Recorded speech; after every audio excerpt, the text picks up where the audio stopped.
Boa tarde a todos. Eu me chamo Israel, sou bolsista do programa PET, faço parte do PET Filosofia da UFP.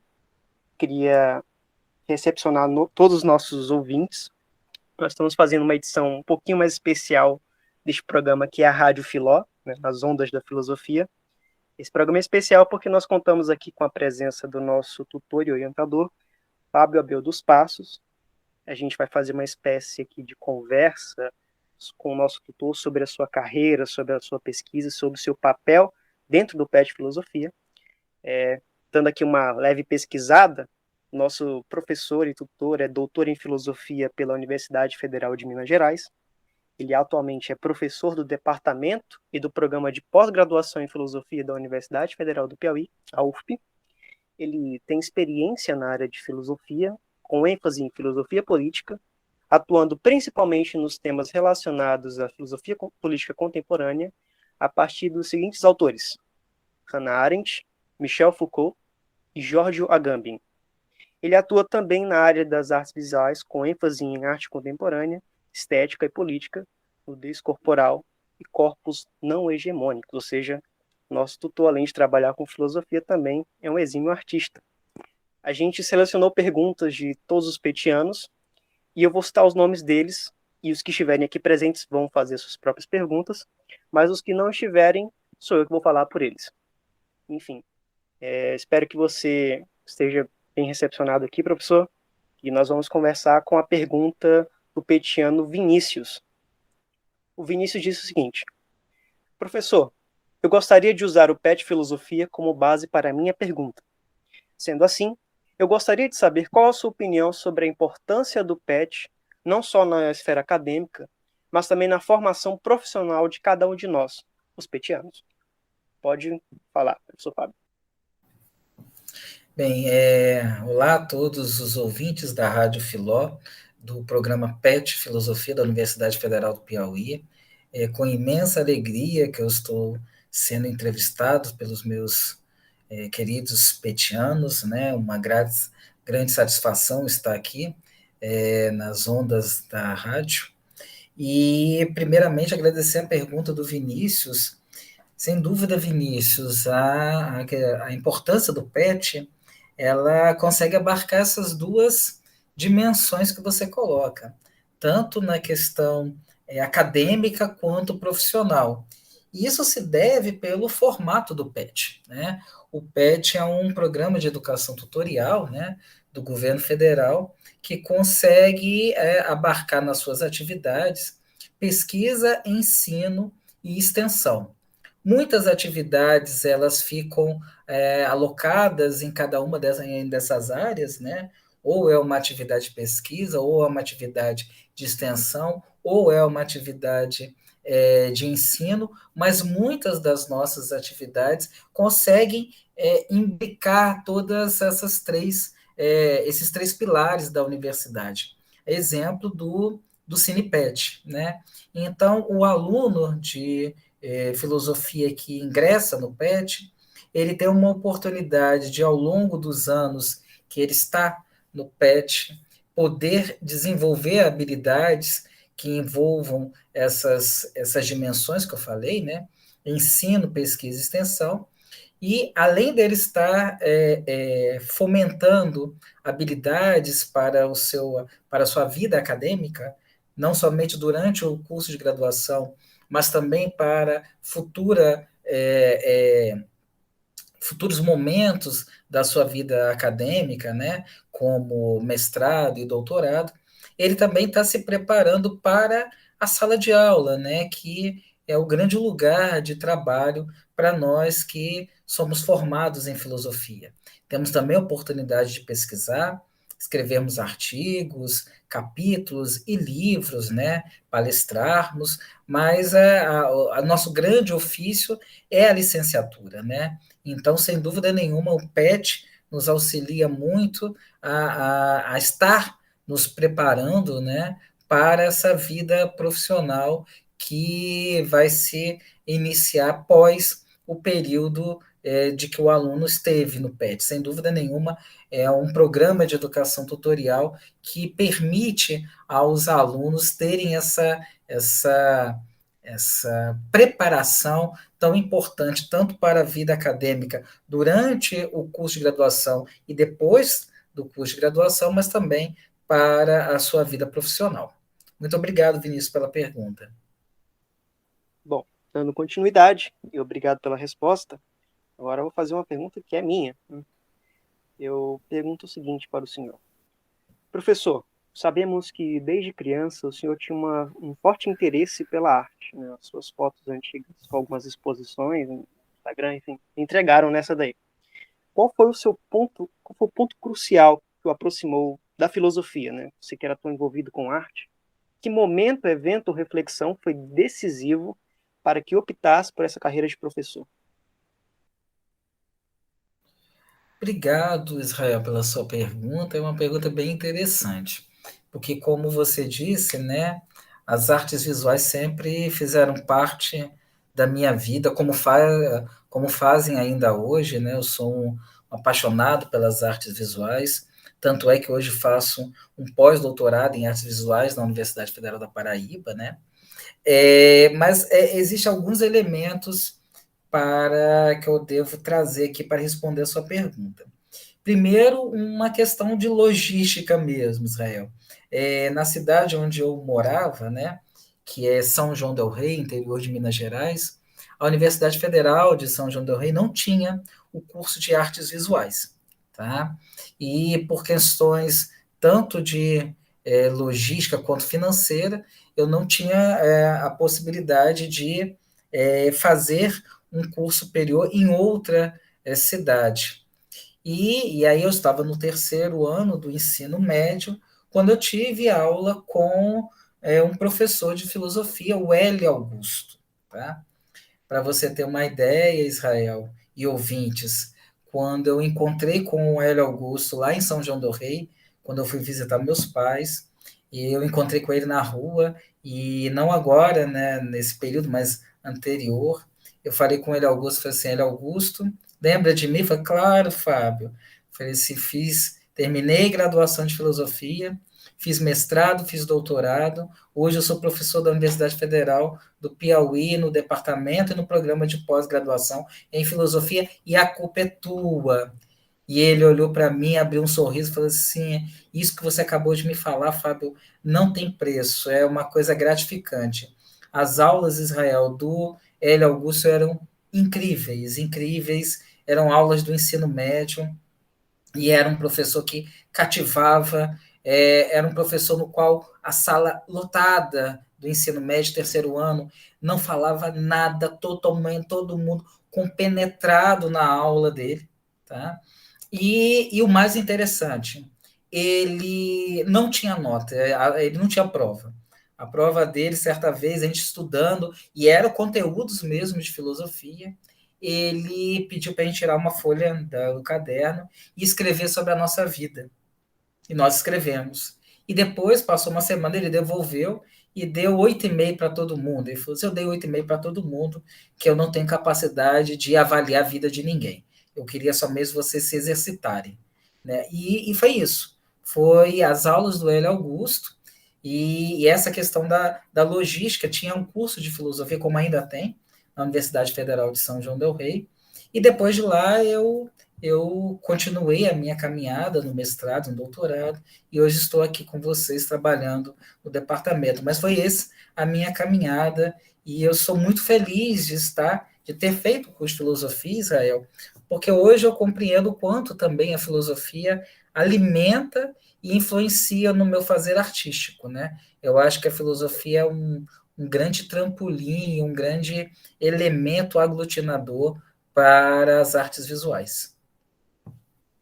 Um momento mais nostálgico, a gente vê também a importância do ensino de filosofia no ensino médio, né? Bom, Sem dúvida nenhuma, sem dúvida. Passando agora para a pergunta do Petiano Binassi, ele fala o seguinte: Olá, obrigado, Israel. Olá, professor. Olá, colegas petianos, ouvintes da Rádio Filó. Realmente é muito agradável essa conversa, porque a gente está falando aqui tanto do programa PET em si, como de filosofia, e também de por que não dizer lições de vida, né? Aprendizados.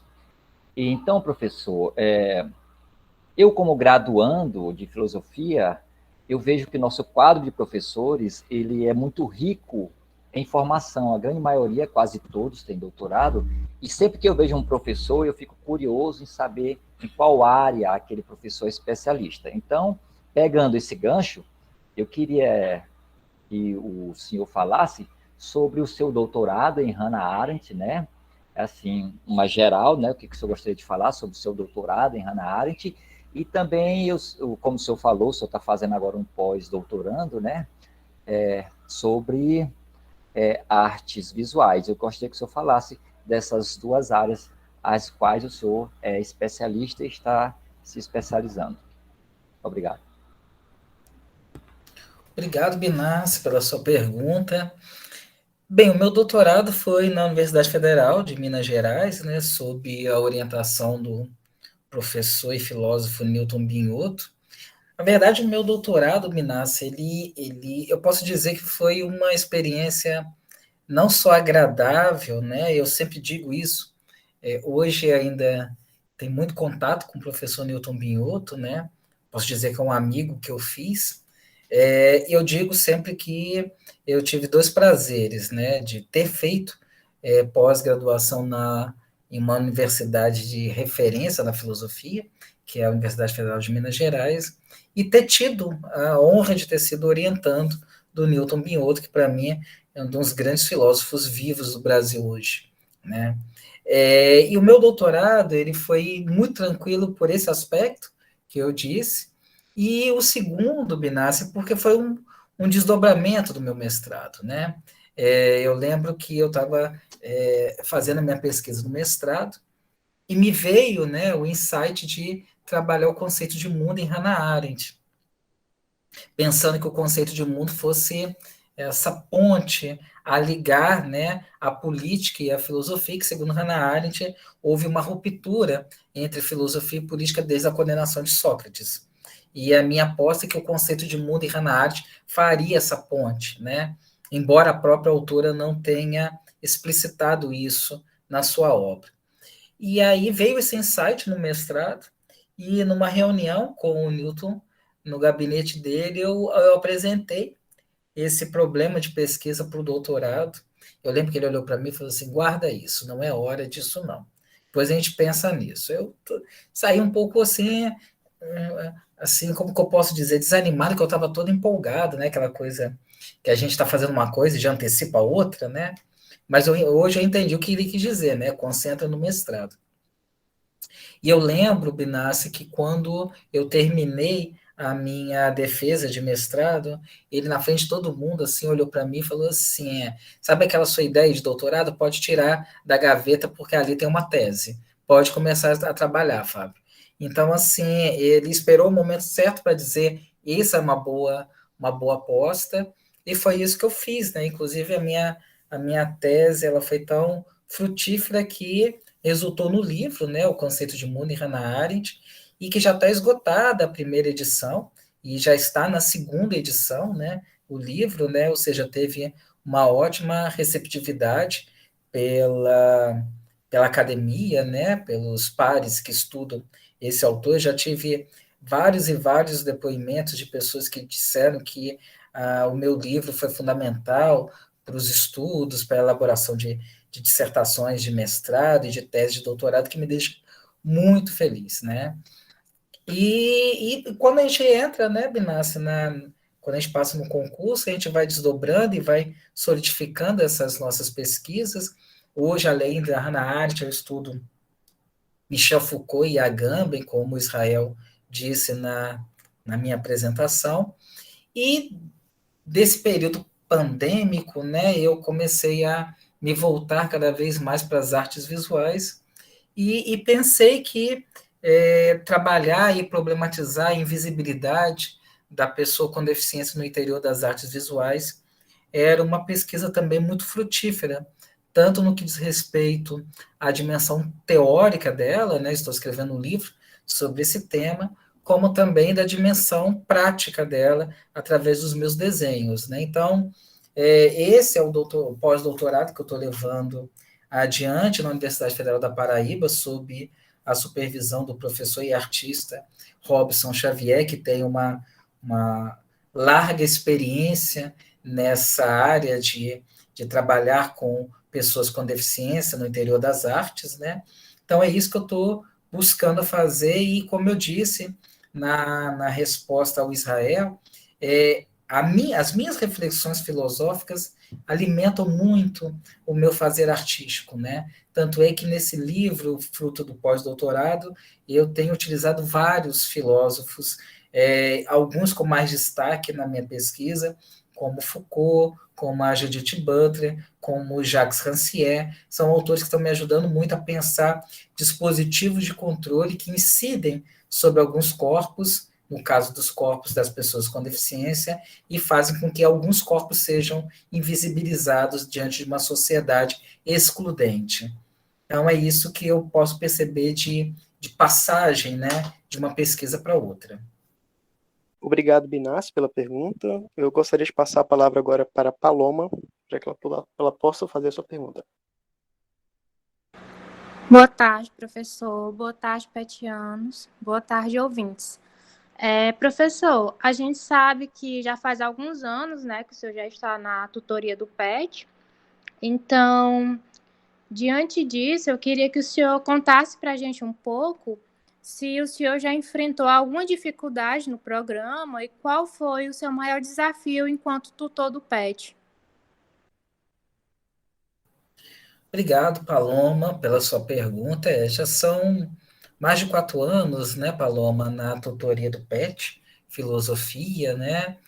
E eu posso dizer, sem nenhum tipo de demagogia, que dentro do programa mesmo, só foram poucos desafios, no sentido de que tanto os petianos que já saíram, se formaram, e boa parte deles estão nos programas de pós-graduação em filosofia, tanto em nível de mestrado quanto em doutorado, quanto os que ainda estão, né, como vocês aqui, e os colegas que não estão presentes, vocês ajudam demais. Na verdade, vocês são peças fundamentais. Eu fico só na retaguarda, ajeitando alguma coisa, mas vocês são os principais artífices, os principais atores do PET Filosofia, né?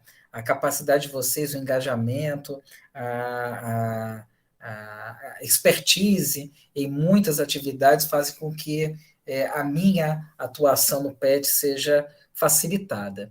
Eu posso dizer que os principais desafios que eu tive até hoje foi em termos burocráticos, Paloma. Eu acho que, assim, principalmente no gerenciamento de custeio, em prestar conta de custeio, fazer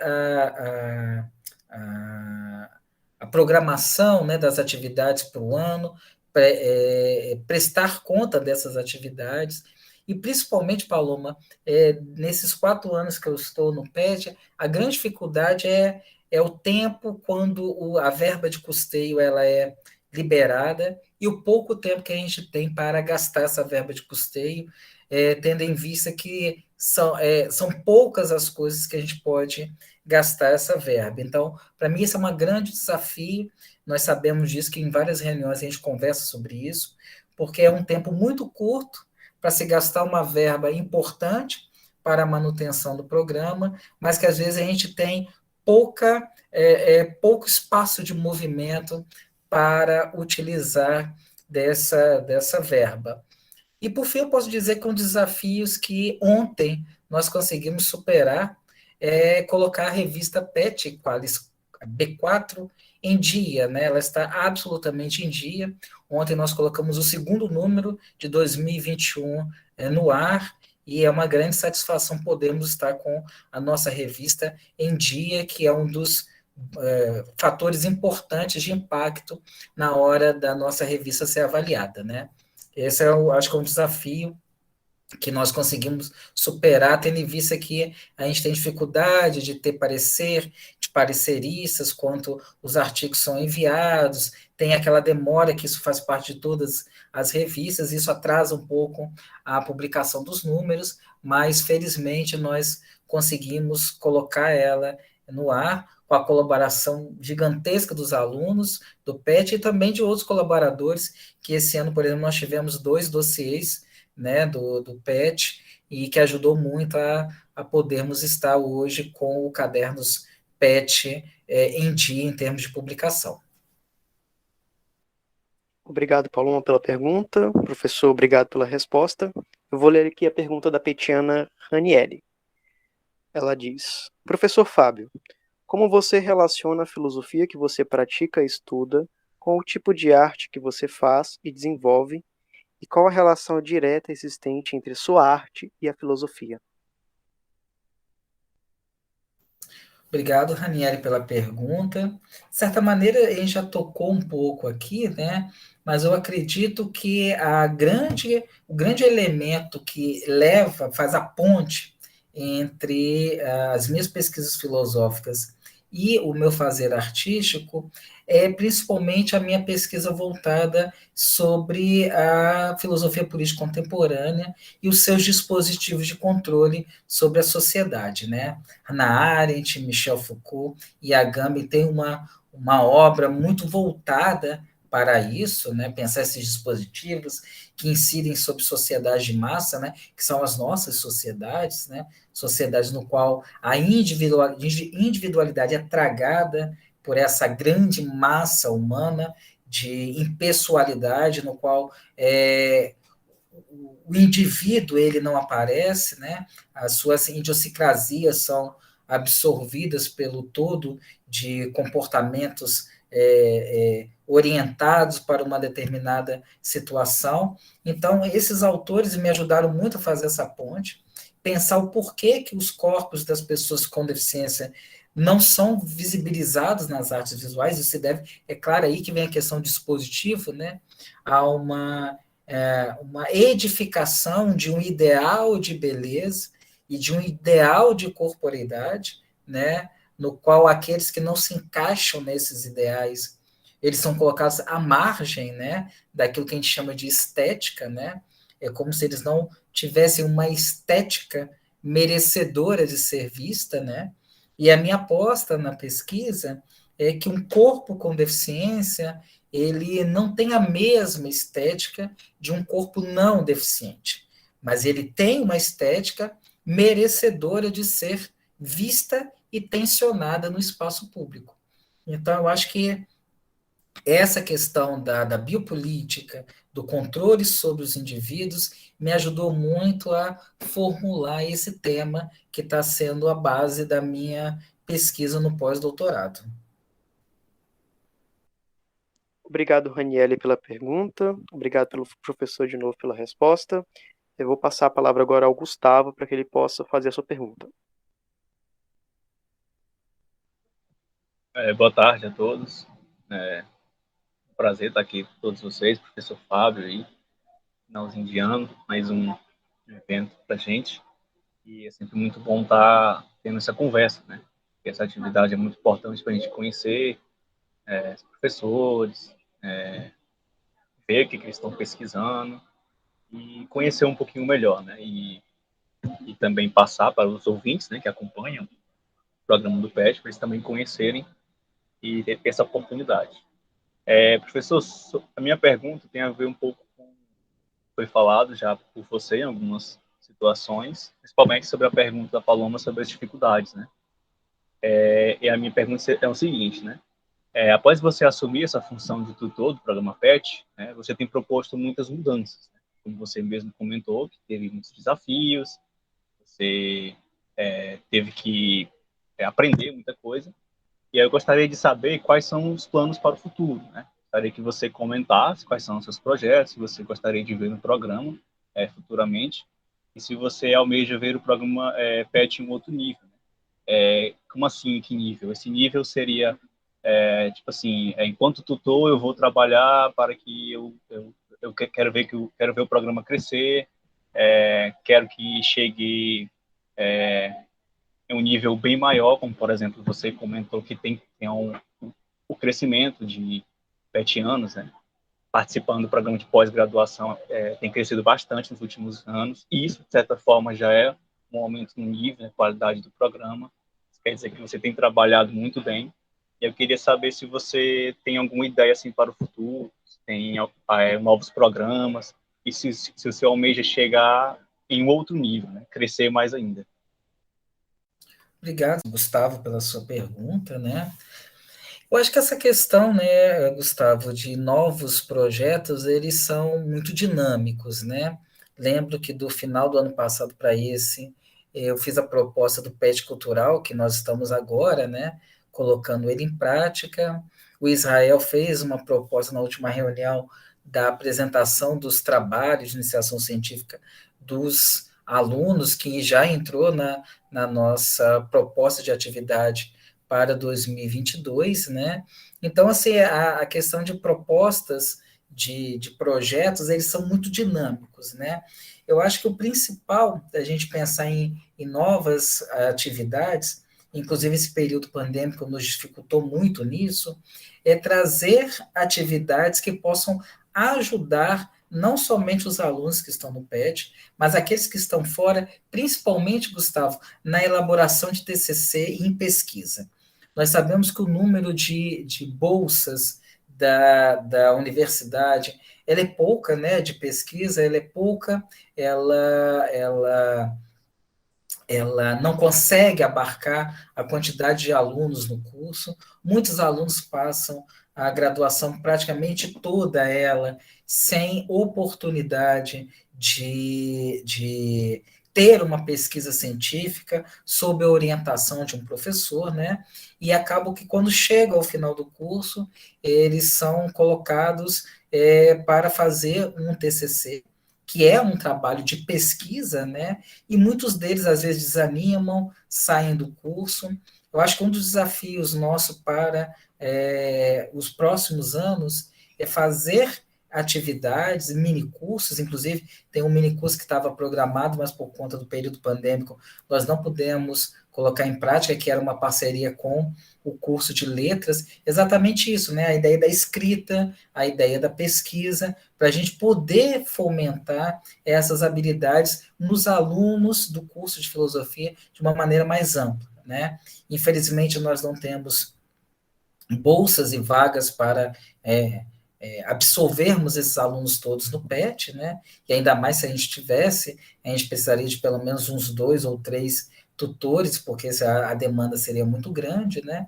Mas eu acho que seria isso. Eu acho que, em termos de nível, o nosso programa, eu acho que eu não vou dizer que ele já chegou ao máximo, que não existe isso, mas nós estamos, Gustavo, no meu entendimento, em um nível muito interessante de trabalho. Nós conseguimos executar nossos trabalhos com maestria, né? E como você disse na sua pergunta, nós temos hoje mais de 80% de ex-petianos em programas de pós-graduação. É claro que o mérito é todo de cada um deles, mas mostra que a caminhada deles dentro do PET serviu para alavancar essas habilidades que os permitem hoje estarem desenvolvendo pesquisas em nível de mestrado e doutorado em filosofia. Então, eu acho que o grande desafio, Gustavo, é levar esses aprendizados do PET para fora do PET, no sentido para os alunos de filosofia que não estão no PET, mas que, de alguma maneira, poderiam ser beneficiados e futuramente poderem ingressar num curso de mestrado e, posteriormente, de doutorado. Eu acho que esse é o meu plano, poder levar, né, algumas dessas habilidades para alunos que não estejam dentro do PET. Obrigado pela participação. Eu vou ler a pergunta agora da Eduarda. Ela diz: Olá, professor. Tenho uma pergunta um tanto pessoal, porém acredito que seja um assunto de extrema importância.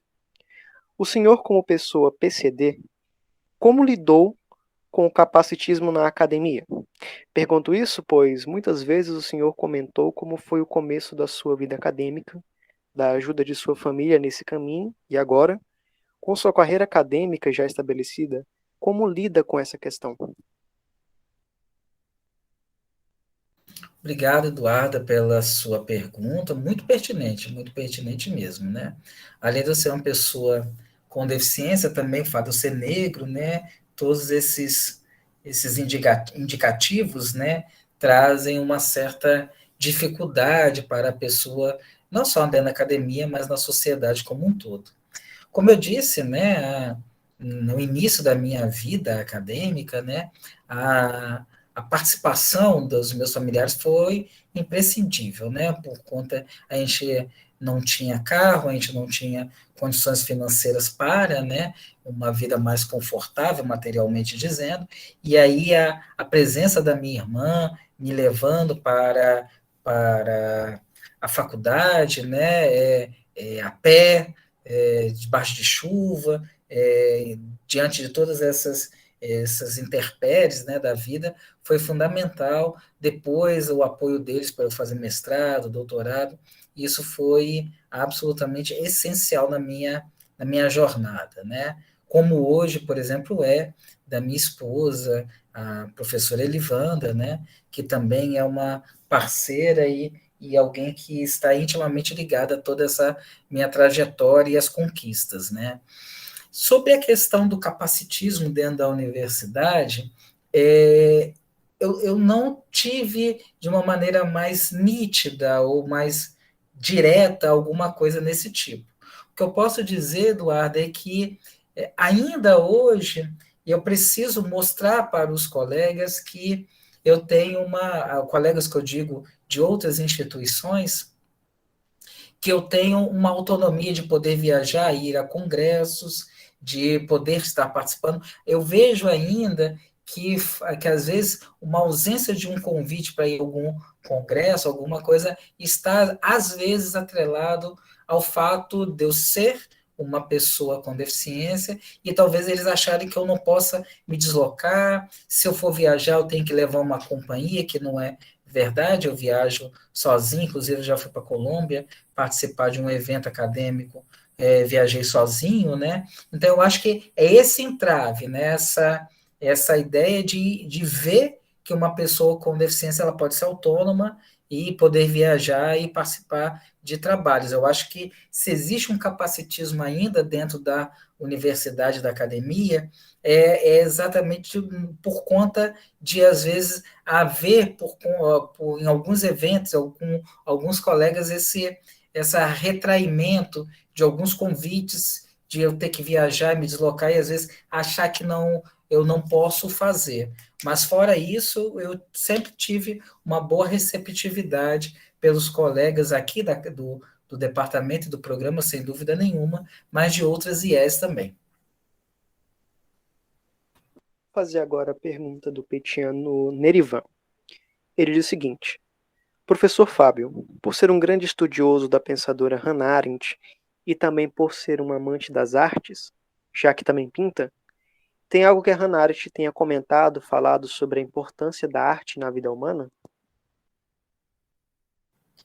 Ótima pergunta. Tem uma frase da Hannah Arendt, eu até estou buscando ela aqui, Nerivan, para te responder, te agradeço demais pela pergunta.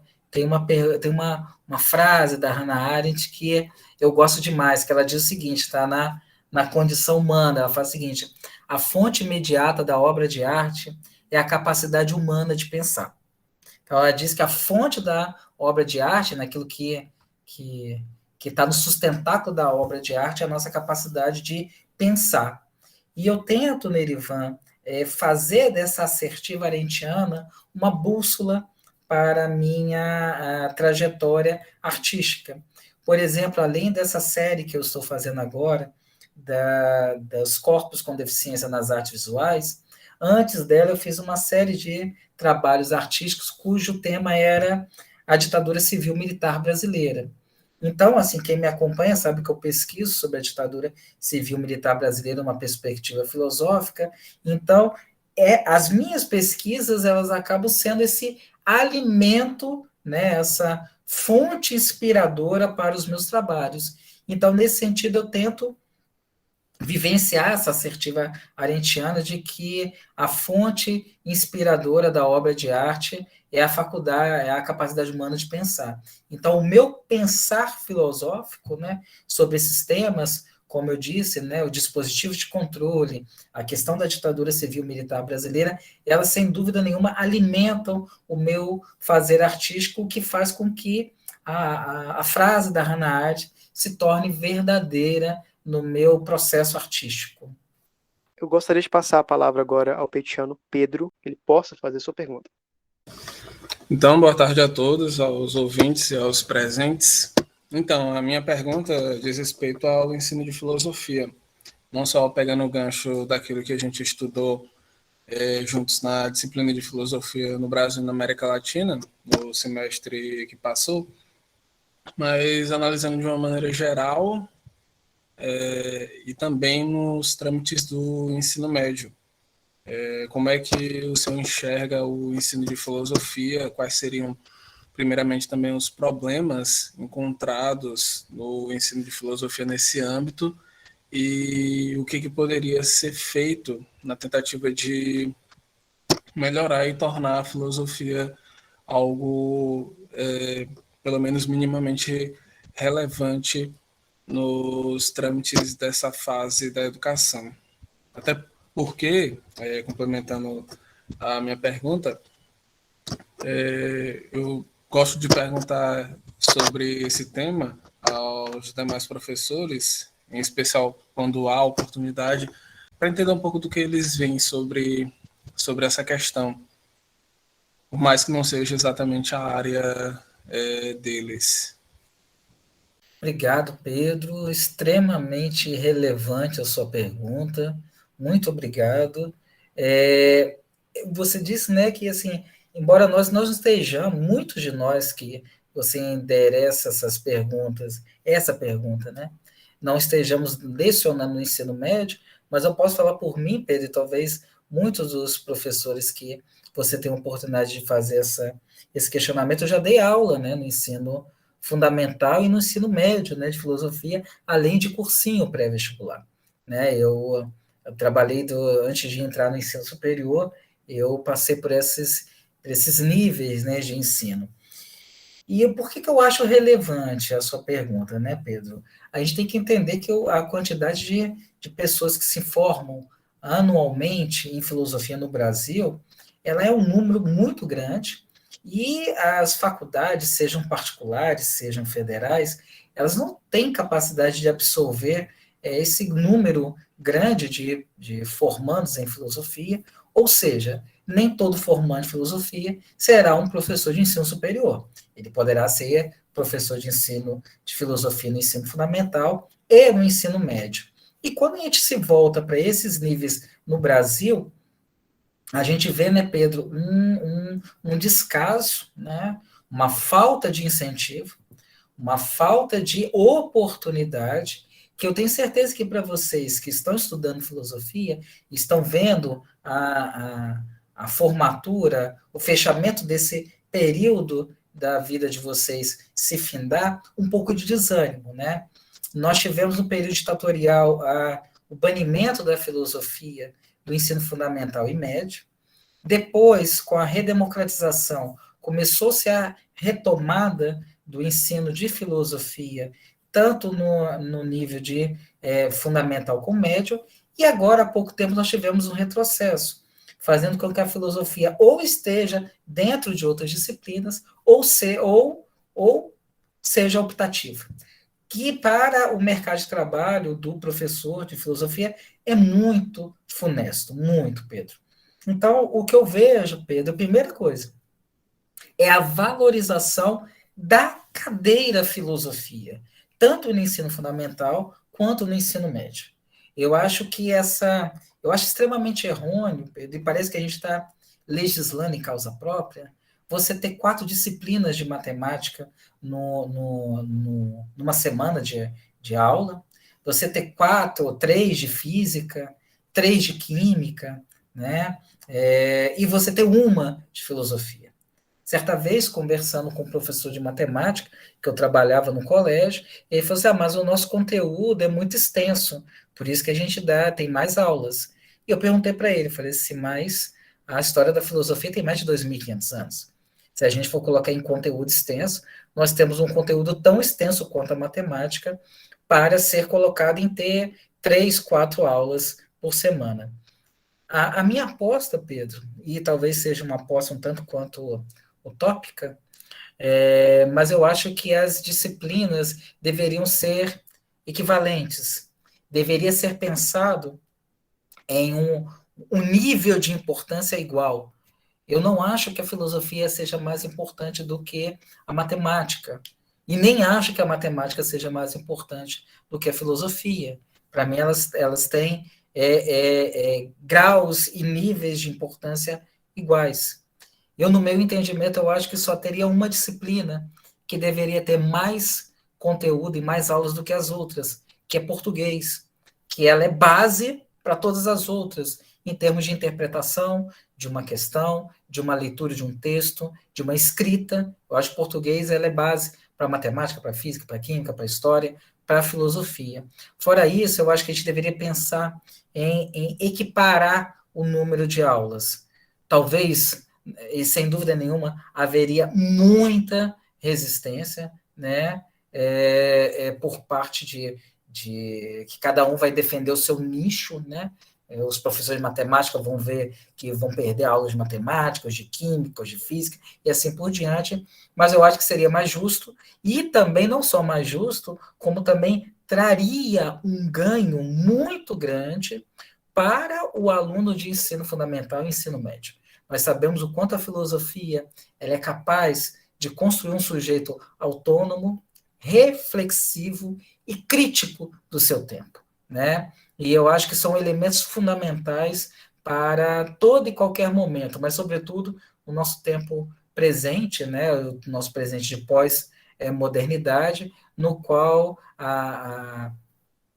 os temas relacionados à discriminação, à pobreza, à desigualdade, estão sempre na pauta e nós precisamos desse espírito crítico para nos inteirarmos do que está acontecendo ao nosso redor e participarmos da vida pública, né? Então, eu acho que seria esse o elemento, eu acho que a gente precisaria enxergar aqueles que têm condições, Pedro, de estar por conta das leis de diretrizes e bases do ensino fundamental e ensino médio, deveriam olhar para o ensino de filosofia com a devida importância que ele tem, né? Nós não somos melhores do que nenhuma outra área, mas também nós não somos inferiores, como muitos teimam em dizer que a filosofia não serve para nada, né? E de fato a gente não serve para nada diante de sociedades que tentam controlar os indivíduos, né? O melhor que você tem para controlar os indivíduos é que eles não pensem, né? Então a filosofia tem que ser tirada.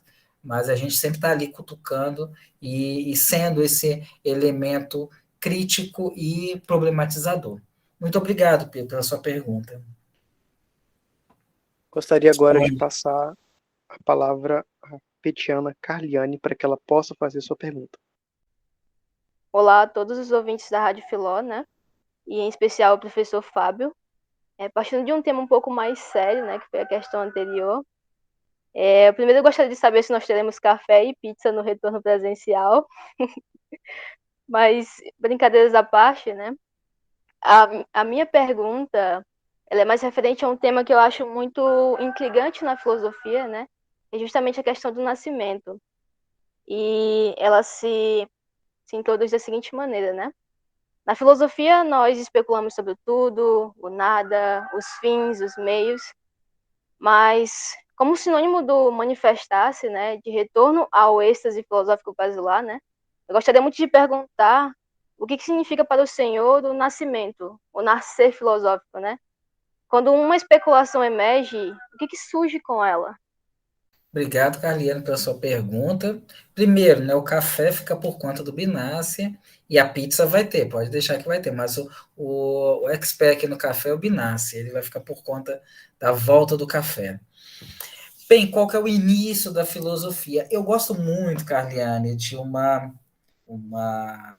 proposta de Platão e de Aristóteles, que a Hannah Arendt ela toma também para si, que é o Taumatzen, né? O espanto admirativo. Eu acho que a filosofia ela nasce do espanto admirativo, né? Espanto não é susto, né? Espanto é você... Eu sempre gosto muito de falar isso, eu vejo, Carlinha, no espanto admirativo filosófico, com aquela reação da criança, que lá nos primeiros anos de vida, quando ela já começa a falar, a balbuciar, ela olha para um cachorro, levanta os bracinhos e fala uau, uau, e quando o cachorro late para ela, ela abre um olhar assim daquele espanto admirativo, e ela quer, que ser que é esse, todo peludo e que faz um som diferente das outras pessoas que estão em volta de mim. Eu acho que é isso que é o espanto admirativo filosófico. Você olha alguma coisa e esse algo tem que te espantar. Tem que, na verdade, o espanto é o despertar o interesse para você se debruçar sobre aquele tema e pensar aquele tema. Eu acho que o início da filosofia é o espanto. O mundo, ou alguns elementos do mundo, alguns fenômenos do mundo, eles têm que nos espantar. E aí, voltando até uma questão do Pedro, falou da disciplina filosofia no Brasil e na América Latina, eu acho que falta muito a nós aqui no Brasil trazermos a nossa realidade de país para nos espantar e nos despertar para o interesse em pensar filosofia. Eu acho que é esse que é o ponto importante. Eu acho que nós temos vários fenômenos merecedores de espanto, né? Mas que precisam nos instigar. A gente precisa sofrer, né? Que o Platão o Talmud se sofre, né? A gente precisa sofrer esse espanto para transformar esse espanto em uma atividade reflexiva que busca compreender as estruturas e as raízes desses fenômenos que estão diante de nós, levantando todas as problematizações, construindo um arcabouço teórico sobre isso e, quem sabe, dependendo da situação, apontar para vias possíveis, né, de sair desses emaranhados que às vezes trazem tantos malefícios para a sociedade. Mas acredito nisso, Carliane, que o ato de filosofia é o espantar. E para isso, fechando a minha resposta, nós precisamos estar abertos ao mundo para que o mundo tenha força de nos espantar. E quando eu digo mundo, estamos abertos às misérias do mundo, às discriminações do mundo, aos problemas do mundo, para que ele seja esse ponto inicial, iniciador da nossa reflexão filosófica. Obrigado pela pergunta, Carliane. Gostaria agora de passar a palavra ao Natanael, que vai fazer a última pergunta do nosso programa. Boa tarde, professor Fábio. A minha pergunta é sobre a sua experiência de ser tutor do PET Filosofia. Se essa experiência lhe ensinou algo. Então, o que o senhor aprendeu sendo tutor do PET Filosofia? E que diferença esse fato fez na sua vida? Boa tarde, Natanael. Obrigado pela sua pergunta. Eu acho que assim, o que me possibilitou de ensinamento o PET é poder ver, né, atividades nessas dimensões que se interpenetram, pesquisa, ensino e extensão. Eu acho que o PET é um dos poucos programas das universidades públicas federais que consegue aglutinar essas três dimensões tão importantes, Nathaniel. Eu acho que o PET veio me mostrar isso, né? Que é possível construir atividades dentro da universidade que englobam essas três dimensões, às vezes separadas, mas por muitas das vezes juntas. A gente consegue aglutinar essas três dimensões. E, além disso, né, e também, por exemplo, ser editor da revista dos Cadernos PET é um ensinamento, mexer com prestação de contas, em elaboração de atividades para o próximo ano, isso é um aprendizado, né, extremamente rico, mas principalmente em lidar com a equipe, né, e lidar com 12, 13, 14 alunos, né, que pensam diferente, têm realidades sociais diferentes, gêneros diferentes, posições políticas diferentes. Isso é um desafio constante de fazer com que toda essa diferença seja aglutinada em trabalhos voltados para o bem do curso de filosofia, né, da Universidade Federal do Piauí, e para as suas vidas individuais, porque nas atividades do PET, não somente o curso de filosofia ganha, mas como o próprio petiano ganha muito na execução dessas atividades. Então, criar um ambiente de colaboração, de participação e de colaboração mútua é um desafio constante. É claro que em muitas organizações existe desafio, e esse desafio também aparece no PET Filosofia, mas acredito que não somente a minha atuação, mas principalmente a postura dos alunos que já passaram e estão hoje no PET ajudam muito a esse desafio ser superado. Eu acho que eu aprendi muito a lidar com a equipe e trabalhar com pessoas que pensam e agem diferente. Obrigado, Natanael, pela pergunta. Para finalizar o programa, gostaria de agradecer a presença do nosso tutor, Fábio Passos. Muito obrigado por estar aqui, por se disponibilizar a responder essas perguntas, bem como a participação de cada petiano e cada pergunta elaborada. Esperamos que vocês, ouvintes, tenham gostado dessa edição especial da Rádio Filó. Ouviremos vocês em breve nas ondas da filosofia. Boa tarde a todos.